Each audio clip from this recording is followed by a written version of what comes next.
ஆண்டவராகிய இயேசு கிறிஸ்துவின் இனிய நாமத்தினாலே உங்கள் யாவருக்கும் எங்களுடைய அன்பின் வாழ்த்துக்களை தெரிவித்துக் கொள்கிறோம். ஆண்டவருடைய நாமத்திற்கு மகிமை உண்டாவதாக.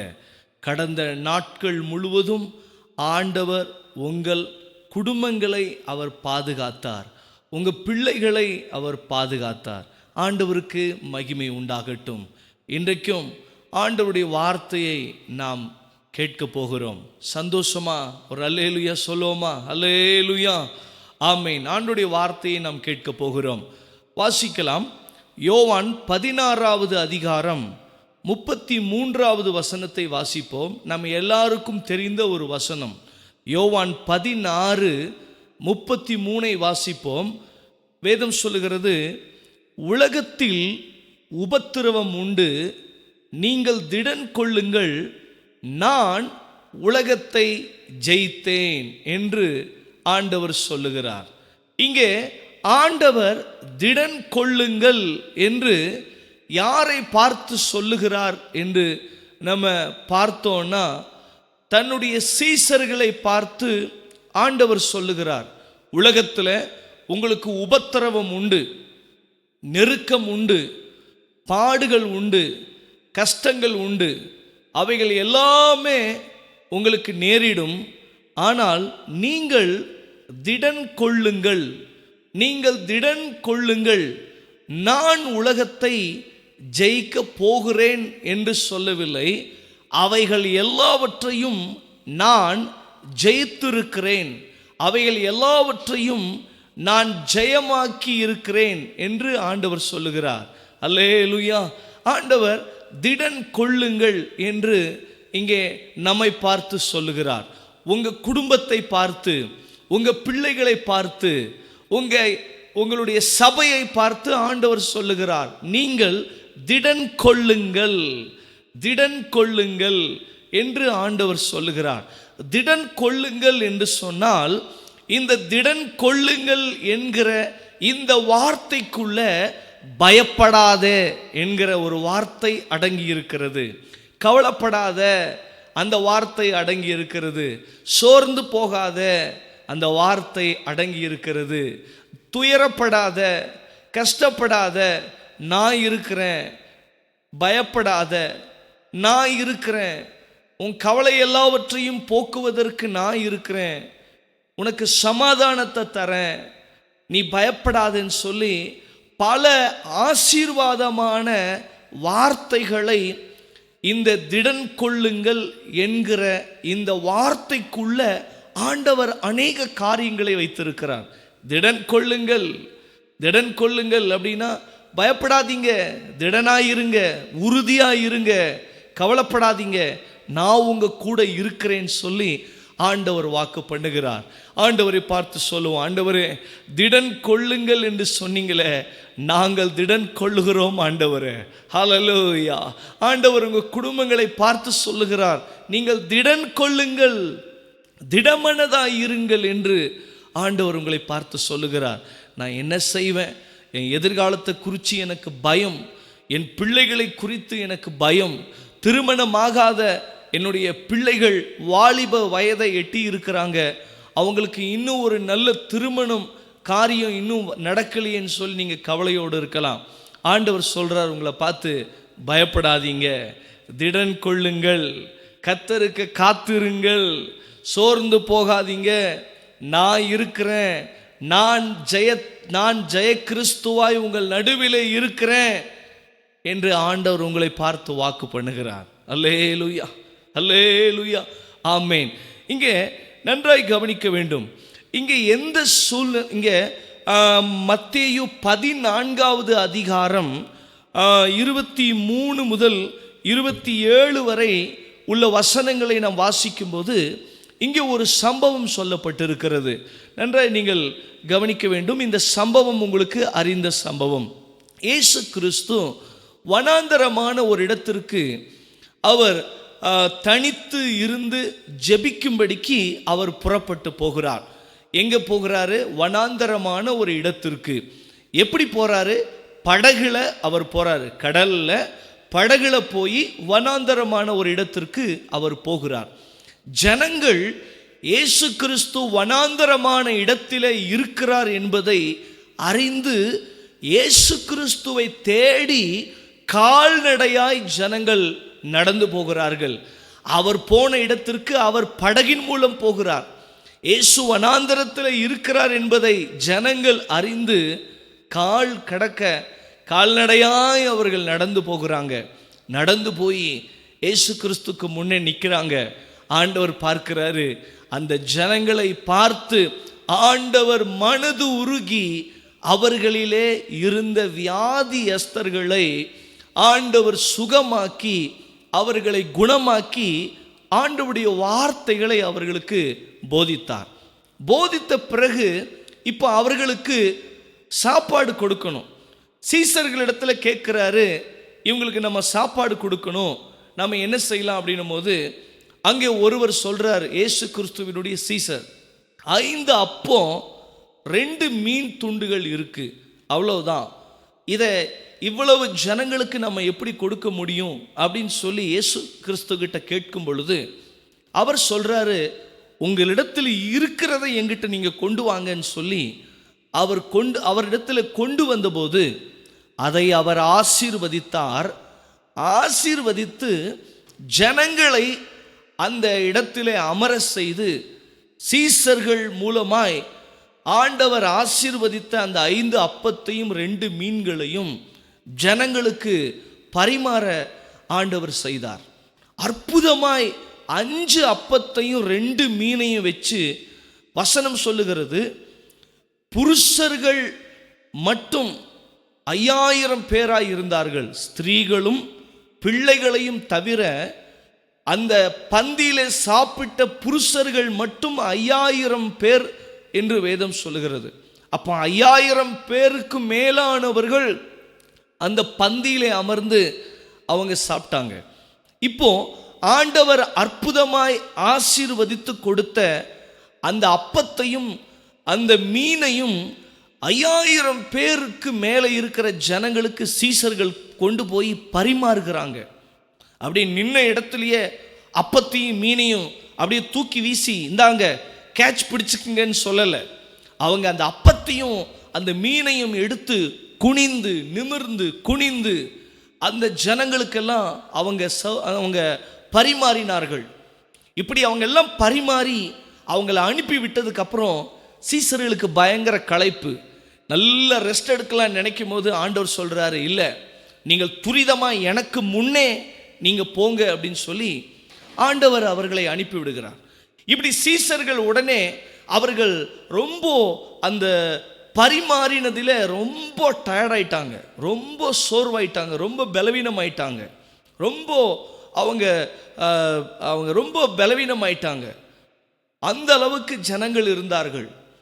இவங்க இயேசு கிறிஸ்துவினுடைய வார்த்தையை கேட்டு எனக்கு முன்னே நீங்கள் அக்கறைக்கு போங்கள் என்று சொன்ன ஆண்டவருடைய வார்த்தையை அவர்கள் கீழ்ப்படிந்து அவங்க ஸ்தோத்திரம் அவங்க அசதியாய் சோர்ந்து போய் அவங்க பலன் இல்லாமல் அந்த படகிலே அவர்கள் அக்கறைப்படுகிறார்கள். நன்றாக வாசிக்கணும். இந்த மத்தேயு 14வது அதிகாரத்தில் இவர்கள் அந்த படகுல போகிற போது அந்த படகு நடுக்கடல் போய் சேர்கிற போது திடீரென்று ஒரு பெரிய எதிர்காற்று இந்த படகுக்கு நேராய் வருகிறது. சீசர்கள் பயந்தார்கள், சீசர்கள் பயந்து போனார்கள். எல்லாருக்கும் ரொம்ப பலவீனம், எல்லாருக்கும் ரொம்ப ரொம்ப அசதி, ரொம்ப டயர்டு, ரொம்ப டயர்டாக இருக்கிறாங்க. அந்த நேரத்தில் இந்த எதிர்காற்று அவர்களை சந்திக்கிற போது இந்த படகு அந்த எதிர்காற்றினால முன்னேறி போக முடியாதபடிக்கு அங்கே ஒரு பெரும் ஆபத்து இருக்கிறதை சீசர்கள் அறிந்து கொண்டார்கள். நன்றாய் கவனிங்க, பேதுருவுக்கு கடலை குறித்து காற்றை குறித்து எல்லாமே நல்ல தெரிஞ்ச ஒரு மனுஷன். எந்த காற்று எங்கே வரும், எந்த நேரத்தில் வரும், அது எத்தனை கிலோமீட்டர் வேகத்தில் வீசும் என்பதெல்லாம் பேதுருவுக்கு நன்றாய் தெரியும். ஏன்னா அவர் ஆல்ரெடி கடலில் மீன் பிடிச்சிட்டு இருந்த ஒரு மனிதன். அவர் எல்லா சூழ்நிலையும் அறிந்திருந்தார். கடலை குறித்து, இந்த சூழ்நிலைகள் எல்லாவற்றையும் குறித்து அவர் அறிந்திருந்தார். திடீரென்று இந்த எதிர்காற்று இவர்களை சந்திக்கிற போது இவங்க ஒரு அசதி ஒரு பக்கம், பலவீனம் ஒரு பக்கம், என்ன பண்ணுறதுன்னு தெரியாமல் நம்பிக்கையெல்லாம் இழந்து போய் இனி நம்ம முன்னேற முடியாது, இனி நமக்கு அவ்வளவுதான் என்கிற அந்த சூழ்நிலை அவர்களுக்கு ஏற்படுகிறது. பல காற்று, பல போராட்டங்கள், பல நெருக்கங்களை எல்லாம் இந்த பேதுரு சந்தித்திருக்கலாம். ஆனாலும் இந்த சூழ்நிலையில் அவர்களுக்கு எதிர்கொண்ட இந்த பலத்த எதிர்காற்றினால அவர்கள் ஸ்தோத்திரம் மிகவும் பாதிக்கப்பட்டு முன்னோக்கி போக முடியாதபடிக்கு அவர்கள் அவதிப்பட்டார்கள். இந்த சூழ்நிலையை ஆண்டவர் அவர் ஜெபம் பண்ணி கொண்டிருக்கிற நேரத்தில் அவர் பார்க்கிறார். என் பிள்ளைகள் ஸ்தோத்திரம் நடுக்கடலிலே அவதிப்படுகிறார்கள் என்பதை அறிந்து அந்த இடத்திற்கு இயேசு கிறிஸ்து வேகமாய் கடந்து போகிறார். அவர் போகிற போது கடலின் மேலே நடந்து போகிறார். இவர்கள் ஏற்கனவே பலவீனத்தினால சோர்ந்து போய் ரொம்ப டயர்டா அவங்க அவங்க அவங்க காணப்படுறாங்க. கடல் எதிர்காற்றும் அவங்க சூழ்நிலைகளை மாற்றி விடுகிறது. இவங்க ரொம்ப பயந்து போய் இருக்கிற நேரத்தில் இயேசு கிறிஸ்து கடலின் மேலே நடந்து இவர்களிடத்திற்கு வரும்போது இவர்கள் ஆல்ரெடி பயந்து இருக்கிறாங்க. அவர் கடலின் மேலே நடந்து வருகிறதை இவர்கள் பார்த்து மீண்டும் பயந்து போய் அலறுகிறார்கள். ஐயோ, ஒரு ஆவி வருகிறது என்று சொல்லி அவங்க ஆல்ரெடி பயத்தோடு இருக்கிறாங்க. இயேசு கிறிஸ்து தூரத்தில் கடலின் மேலே நடந்து வருகிறதை பார்த்து இவங்க திரும்பவும் பயந்து போய் அலறி ஐயோ ஒரு ஆவி என்று சொல்லி அவர்கள் கலக்கமடைந்தார்கள். இயேசு கிறிஸ்து கொஞ்சம் அப்படியே பக்கத்துக்கு வந்தவொன்னு சொல்றாரு, பயப்படாதிருங்க, திடன் கொள்ளுங்க, நான் இருக்கிறேன்னு சொன்னபோது அவங்களுக்கெல்லாம் ஒரு சந்தோஷம், அவங்களுக்கெல்லாம் ஒரு சந்தோஷம். இனி நம்பிக்கை இல்லை, இனி நம்மால முன்னேற முடியாது, இனி நம்மால இந்த எதிர்காற்றை எதிர்கொள்ள முடியாது, இது அவ்வளவு பெரிய ஒரு பலத்த காற்றா இருக்கிறதுன்னு சொல்லி பயந்து போய் அடுத்து என்ன செய்வது என்று சொல்லி தெரியாதபடிக்கு அவங்க நம்பிக்கை அற்ற நிலைமையில இயேசு கிறிஸ்து கடலின் மேலே நடந்து போய் அவர்களை பார்த்து சொல்லுகிறார், பயப்படாதிருங்கள், திடன் கொள்ளுங்கள் என்று ஆண்டவர் சொல்லுகிறார். உடனே அவர்கள் சந்தோஷம் அடைஞ்சாங்க. படகுல ஏறி உட்கார்ந்த உடனே அந்த காற்று அமர்ந்தது என்று வேதம் சொல்லுகிறது. கைகளை நீட்டி ஒரு அல்லேலூயா சொல்லுவோமா? ஒரு அல்லேலூயா. இன்றைக்கு நீங்கள் நம்பிக்கை இல்லாமல் அடுத்து என்ன செய்வேன், அடுத்து என் வாழ்க்கையை குறித்து எனக்கு ஒரு அடையாளமுமே இல்லையே, நான் படித்து முடிச்சிட்டேன், அடுத்து நான் என்ன செய்வேன், என் பிள்ளைகளுக்கு நான் எப்படி நல்ல காரியத்தை செய்வேன் அப்படின்னு சொல்லி கலங்கி போய் உங்கள் வாழ்க்கையில் நீங்கள் தொடர்ந்து முன்னேறி போக முடியாதபடிக்கு பல தடைகள், பல எதிர்காற்றுகள் உங்களை சந்திக்கலாம், நேரிடலாம். ஆண்டவர் உங்களை பார்த்து சொல்லுகிறார், நீங்கள் திடன் கொள்ளுங்கள், நீங்கள் திடனாயிருங்க, கலங்காதீங்க, நீங்கள் பயப்படாதீங்க, நான் இருக்கிறேன், நான் உங்களுக்கு உதவி செய்ய என்னால் முடியும் என்று சொல்லி ஆண்டவர் உங்களை பார்த்து அவர் சொல்லுகிறார். அல்லேலூயா. திடன் கொள்ளுங்கள் என்று சொன்ன ஆண்டவரை பார்த்து கைகளை உயர்த்தி சொல்லுவோம், ஆண்டவரே, நீ என்னை விசாரிக்கிறவர், என்னை நேசிக்கிறவர், என்னோடு கூட இருக்கிறீர், அதற்காக நன்றி. வேதம் சொல்லுகிறது, நான் உன் மேல என் கண்ணை வச்சு உனக்கு நான் ஆலோசனை சொல்லுவேன், நீ நடக்க வேண்டிய வழியை நான் காட்டுவேன், நீ பயப்படாதுன்னு சொல்லி நம்மை திடப்படுத்தி தொடர்ந்து முன்னேறி போகும்படிக்கு நம்மை உற்சாகப்படுத்துகிற நம்முடைய தகப்பனாகிய இயேசு கிறிஸ்து உண்டு. நீங்கள் கலங்க வேண்டிய அவசியம் இல்லை. உங்கள் பாரங்களை எல்லாம் அவர் மேலே வைத்து விடுங்கள். அல்லேலூயா, ஆமென். எனக்கு அன்பான தேவனுடைய பிள்ளைகளே, இங்கே திடன் கொள்ளுங்கள் என்று ஆண்டவர் சொல்லுகிறார். நல்லா கவனிக்கணும்.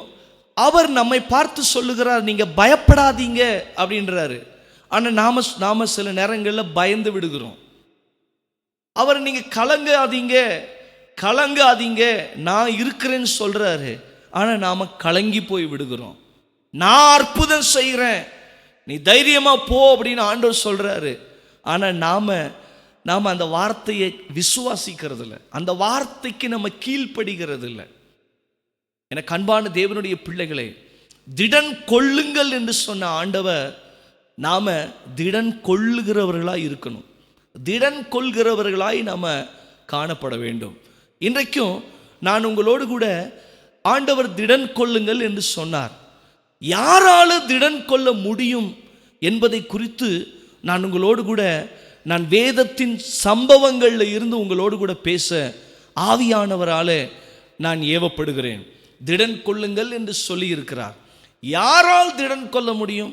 எல்லாராலும் திடன் கொள்ள முடியாது, எல்லாராலும் திடன் கொள்ள முடியாது, எல்லாராலும் அவருடைய வார்த்தைக்கு கீழ்ப்படிய முடியாது.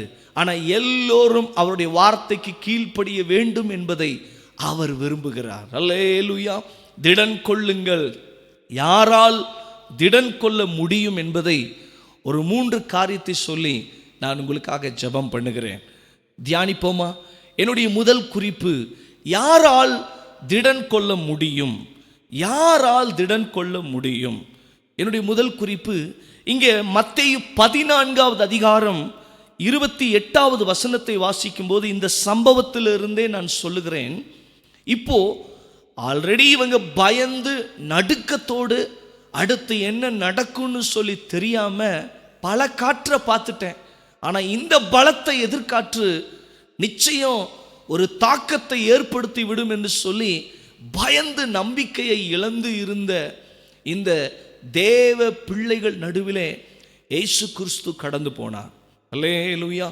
யாரால திடன் கொள்ள முடியும் என்று சொன்னால் மத்தேயு 14:28 வாசிக்கும் போது, பயப்படாதிருங்கள், திடன் கொள்ளுங்கள் என்று படகில் இருக்கிற சீசர்களை பார்த்து ஆண்டவர் சொல்றார். உடனே பேதுரு என்ன தெரியுமா சொல்றான்? பேதுரு சொல்லுகிறார், பேதுரு ஆண்டவரை பார்த்து சொல்லுகிறார், ஆண்டவரே நீரே ஆனால்.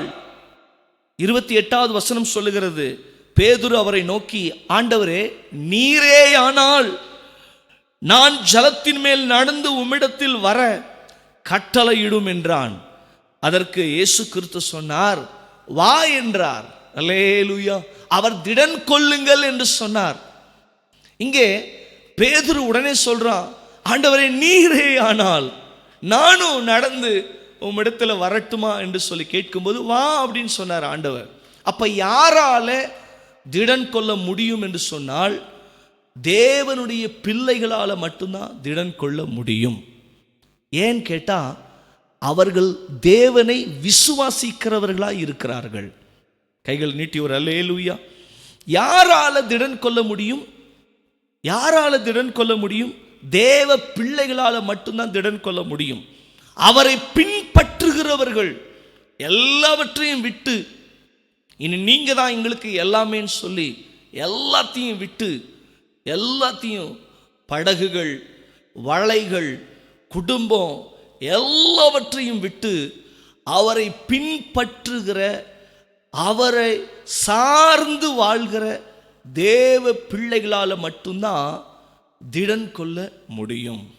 இன்றைக்கு நீங்க உங்க வாழ்க்கையில் நடக்கிற பிரச்சனைகளையும் போராட்டங்களையும் நெருக்கங்களையும் பார்த்து எப்படி இதில் நான் மீண்டு வர முடியும், எப்படி நான் இப்போதான் இந்த பிஸ்னஸ் ஸ்டார்ட் பண்ணியிருக்கிறேன், இனி எப்படி நான் முன்னேறி வருவது, சூழ்நிலைகள் எனக்கு சாதகமாக இல்லையே, எதிரே பல தடைகள் இருக்கிறது என்று சொல்லி நீங்கள் புலம்பலாம்.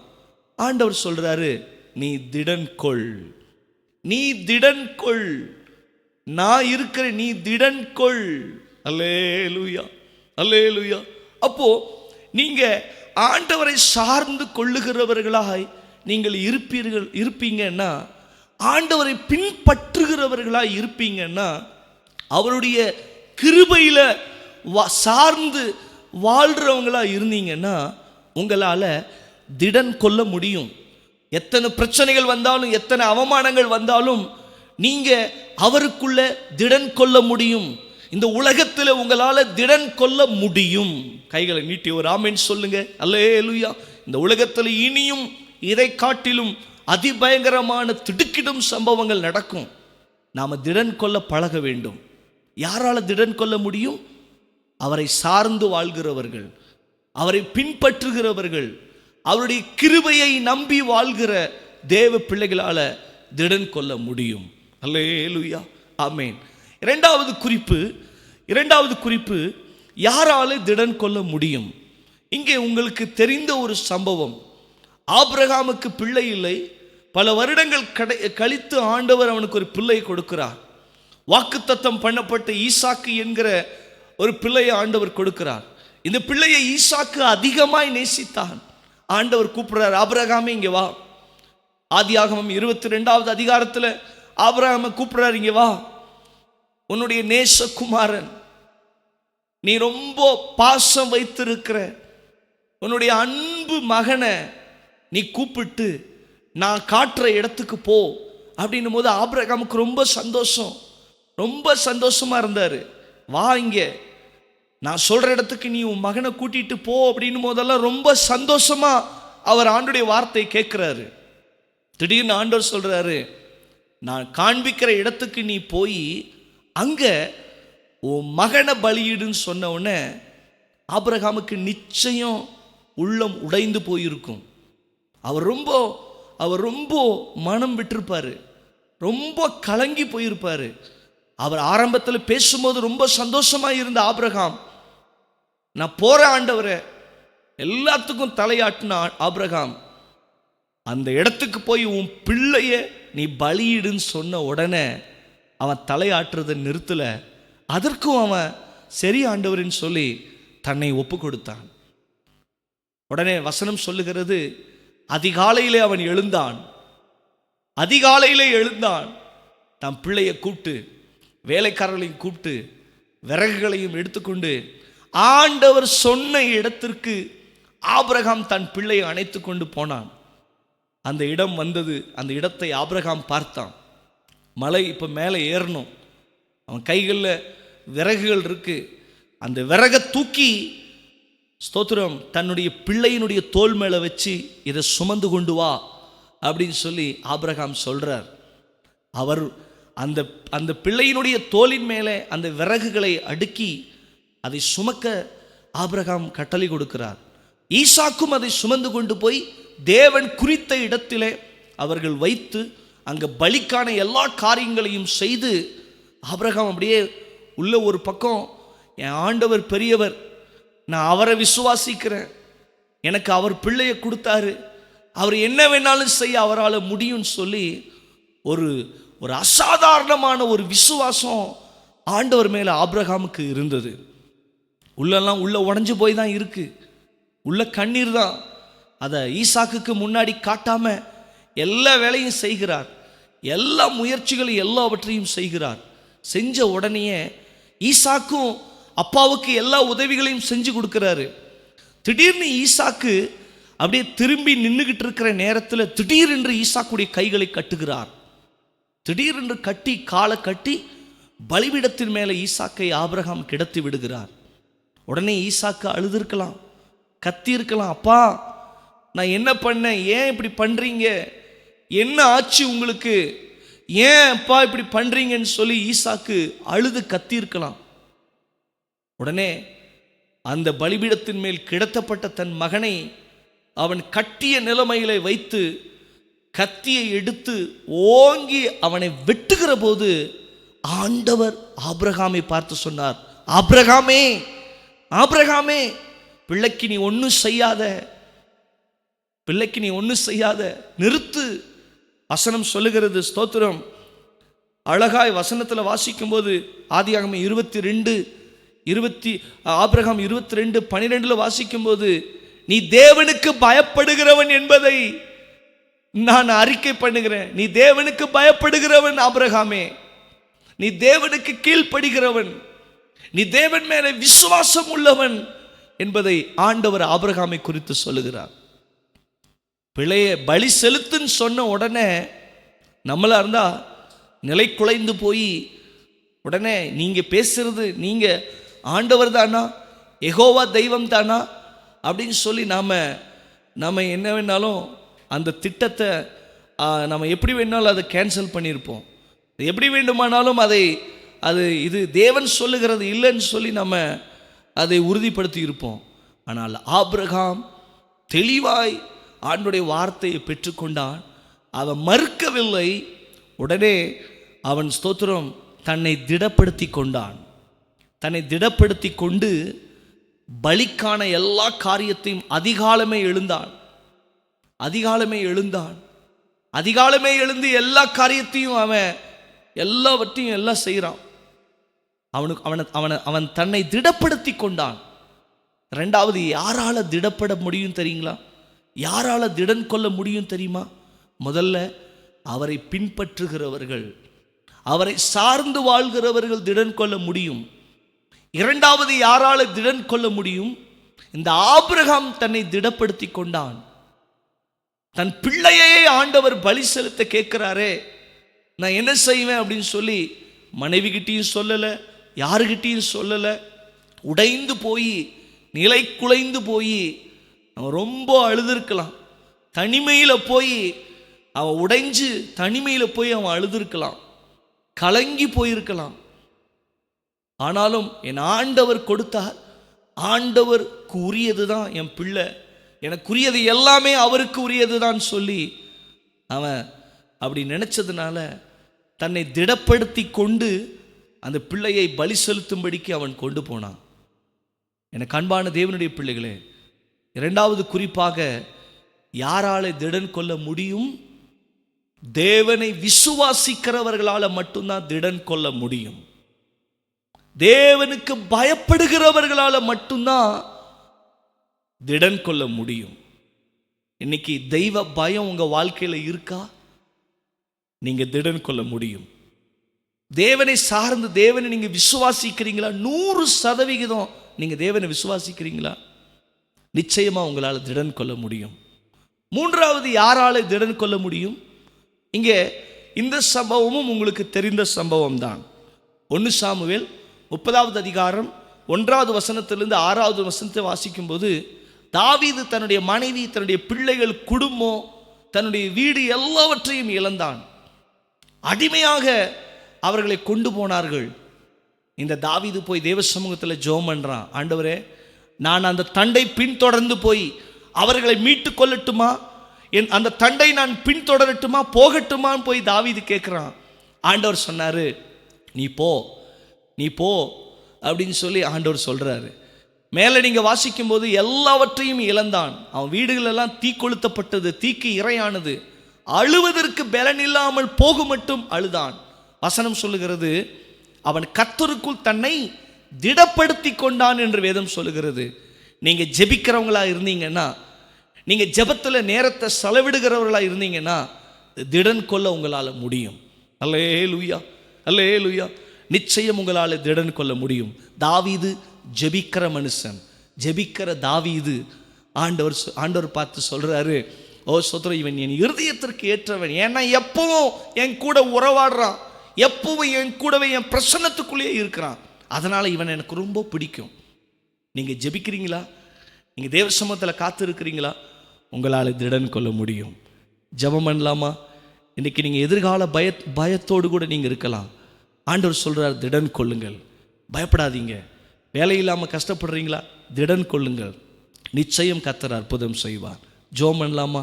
கண்களை மூடி என்னோடு கூட சேர்ந்து ஜெபிக்க உங்களை ஒப்பு கொடுப்பீர்களா? ஜெபம் பண்ணலாமா? பரலோக பிதாவே, இந்த வார்த்தையை கேட்டுக்கொண்டிருக்கிற என் ஜனங்களை ஆண்டவர் திடன் கொள்ள செய்யுங்க.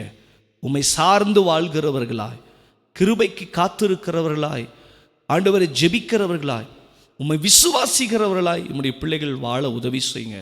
அப்படி உம்முடைய பிள்ளைகள் இருக்கிற போது நீங்கள் சொல்லுகிற எல்லா வார்த்தைகளும் அவர்களுக்குள்ளே நிலைத்திருந்து அவங்க வாழ்க்கையில் ஒரு மாற்றத்தை உண்டு பண்ணும் என்பதை விசுவாசிக்கிறோம். இந்த நிகழ்ச்சியை பார்க்கிற எல்லா தேவ ஜனங்களை ஆண்டவர் ஆசீர்வதிங்க. சமாதானம், சந்தோஷம், நிம்மதி இந்த நிகழ்ச்சியை பார்க்கிற எல்லா ஜனங்களுடைய வாழ்க்கையில் கடந்து வருவதாக உலகத்தின் ஆழத்திலிருந்து இந்த ஜனங்களை ஆசீர்வதிக்கிறோம். இயேசுவின் நாமத்தில் ஜெபிக்கிறோம் நல்ல பிதாவே, ஆமே. கர்த்தர் தாமே உங்கள் ஒவ்வொருவரையும் ஆசீர்வதிப்பாராக. God bless you. Amen.